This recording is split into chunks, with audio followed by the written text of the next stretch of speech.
So we are here at Hotel State Continental.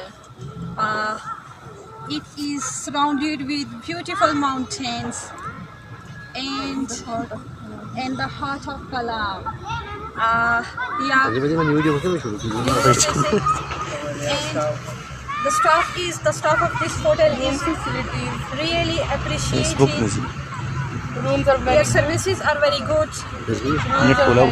Neat and clean. Very hygienic environment they are providing their clients.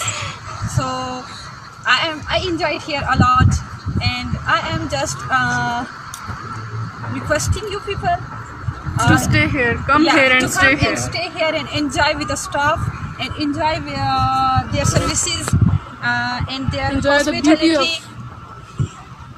And the beauty of the specially पठानों के लिए कहना चाहूँगी कि पठान बहुत ज़्यादा मेहमान नवाज होते हैं और इन लोगों ने हमारी बहुत खिदमत की। हम लोगों ने कल इनके साथ लूडो भी खेली, बहुत मज़ा आया, बहुत इन्जॉय किया। तो हम लोगों ने बहुत इन्जॉय किया। ये एरिया भी बहुत खूबसूरत है और यहाँ के लोग भी बहुत खूबसूरत हैं, और जो भी आए यहाँ पे ज़रूर आए। मैं तो ये कहूँगी कलाम में बहुत ज़्यादा खूबसूरत है। Thank you. वेलकम। इससे ले लो, इस मोटे से दिखाओ कैसा भी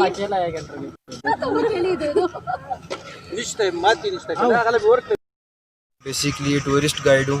मैंने हुंजास, करदू, अस्तौर, नारायण कगान और ये सारी जगह एक्सप्लोर की हैं, टूर लेके जाता रहा। लेकिन ये सवात में मेरा फ़र्स्ट टूर था, और माशाल्लाह जो यहाँ के लोगों की हॉस्पिटैलिटी है, जो यहाँ के होटल वालों की हॉस्पिटैलिटी थी, उसने मुझे इतना अमेज़ किया कि मैं रेट करता हूँ कि ये लोग सबसे ज़्यादा हॉस्पिटेबल थे और कोऑपरेटिव थे। तो आप ज़रूर हैं यहाँ पे, अगर आप आते हैं सवात कलाम में तो ये ज़रूर इस होटल में आप स्टेट कॉन्टिनेंटल होटल में आए। ये लोग माशाल्लाह बहुत ज़्यादा सपोर्ट करते हैं, आपको हेल्प करते हैं यहाँ पे टूरिस्ट को, और बड़े अच्छे ईमानदार तरीके से गाइड करते हैं। Thank you.